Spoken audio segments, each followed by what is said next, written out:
Dear friends, a very good evening once again, and I am sure that you have packed your bags ready to fly to Vietnam today.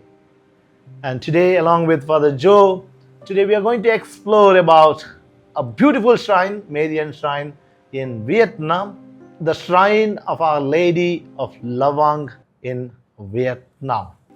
This is a symbol of faith, resilience, and also devotion of the native people, the Vietnamese. Dear Father Joe, if this shrine, this Marian shrine, Our Lady of Vang, if it has come up as a shrine, definitely there is a background to this. There is a story behind this shrine. Could you please explain a little bit about this story and the historical aspect of this Marian shrine? Sure, Father. This shrine of Our Lady of Vang, as you very beautifully told, is something that is very close to the people.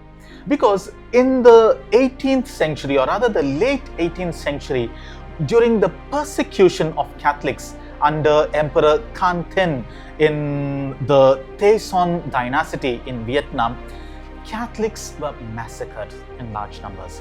And so they fled to the jungles, to the forests, to the region of Vang, and they stayed there nights and days.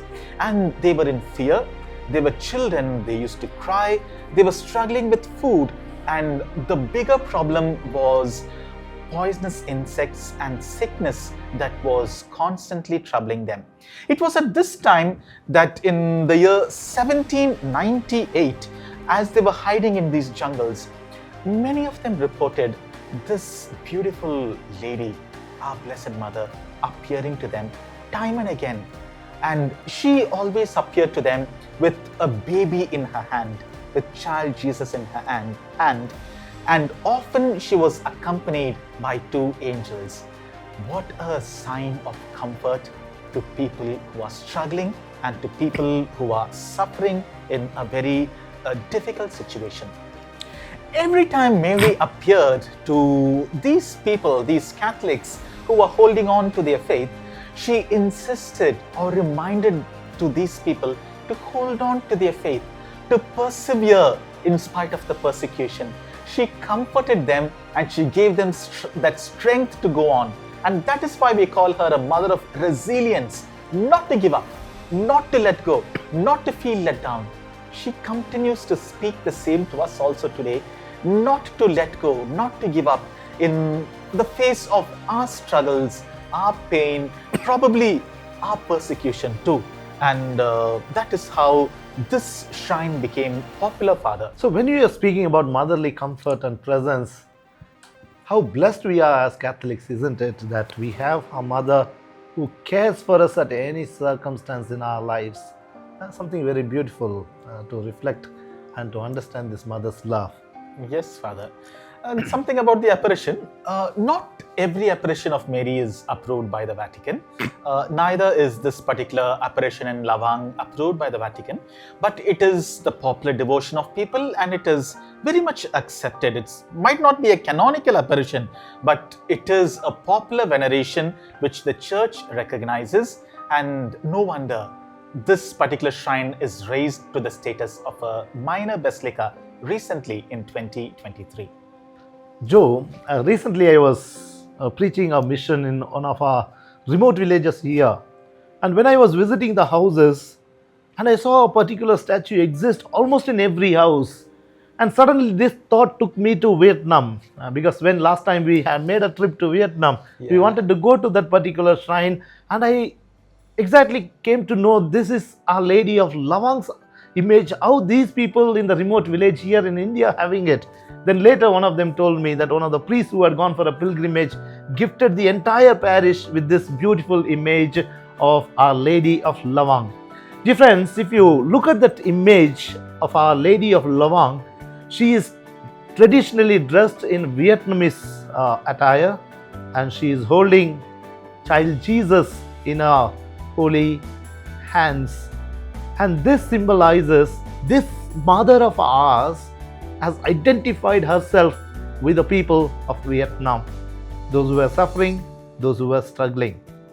And This image or this statue is the statue which stands in solidarity with the suffering people and comforting motherhood to those people who need motherly care, and also cultural identity that I am with you as a mother who cares and love you always. Very true, Father. If you remember this apparition in Velankani, Mary appears in her sari, beautifully draped as a South Indian woman, and in Lavang, in a traditional Vietnamese attire. I'm taken back to Calvary, where Jesus tells John, "Behold your mother, take her home." And from that moment on, she went with John and went home. For Joe, when Mary comes, she doesn't come alone. She always comes with her son, carrying her son. So she in a way tells us, dear friends, in your life journey you are not alone. Me and my son accompany you. Probably that is the message that she gave to the people of Vietnam. And that is the reason every year numerous miracles are reported.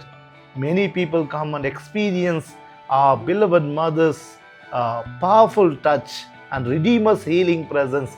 And so many people come reporting how Our Lady powerfully interceded and how they were healed. And this healing keeps the faith alive. There are so many people who come to experience this kind of healing and motherly touch in their lives. Father Robin, can you tell a little about this shrine and the history of this church, or how this basilica slowly came up from the jungles now to be a huge, beautiful shrine and to be declared a minor basilica? Can you tell something about that? This church initially was built in the year 1820 and destroyed later and again rebuilt multiple times. And a present shrine was reconstructed beginning in 1998 and marking the 200th anniversary of the Apparition. And again the basilica was constructed in the year 2012 and later recognized as a minor basilica by the Vatican in the year 2023, affirming its national and international importance. And that is the time I think we went to Vietnam and we longed to go for a pilgrimage and visit this shrine. Because of some issues we couldn't go and pray there. Dear friends, every year the feast is celebrated on August 15th on the feast of Our Lady of Assumption. So that is the day they also celebrate the feast of Our Lady of Lavang. If you see, there are numerous people who attend this annual festival. All the Vietnamese and also people from all other parts of the world, they pay a special homage on that particular day. People of Vietnamese diaspora, they have erected their shrines wherever they are present and venerate this Blessed Mother who stood for them in moments of agony and pain and isolation. A unifying spiritual figure for Vietnamese Catholics, especially in times of diaspora and difficulties. Why I am mentioning again and again about diaspora is because of the war that took place. People fled from there and went into different countries and they settled down. But when they went, they did not go alone. They took this mother with them. When Mary appeared to them in the jungles when they were hiding, and people were suffering with sicknesses and also infestation, being bitten by insects, snakes, and so on, Mary told them to boil herbs and to use it as medicine for their healing, and they found themselves healed of their ailments, and that spoke to them, to their heart. Even till today, Mary speaks to them in times of war, in times of persecution, in times of difficulty, that she is there. She is more of a cultural identity for the people of Vietnam, and she identifies herself with the people. That, I think, is the core message that we carry from the apparition in Lavang. Mary identifies herself with her people. Mary lives in solidarity with her people. When you take her home, she is there for you as a mother. She intercedes for you. She accompanies you. Thank you, dear friends, for joining us on this pilgrimage at Vietnam in the National Shrine of Our Lady of Vang. I invite you to pack your bags and get ready tomorrow to fly to Singapore, where we shall see our most famous, our very own Redemptorist shrine, the Novena Shrine in Singapore. Until then, we continue to seek the intercession of our Blessed Mother. Let's join together in praying the Memorare. Remember, O most gracious Virgin Mary, that never was it known that anyone who fled to her protection, implored your help, or sought your intercession was left unaided. Inspired by this confidence, we fly unto you, O Virgin of Virgins, my Mother. To you do we come, before you do we stand, sinful and sorrowful. O Mother of the world incarnate, despise not my petitions, but in your mercy, hear and answer me. Amen. Thank you for joining us. See you tomorrow.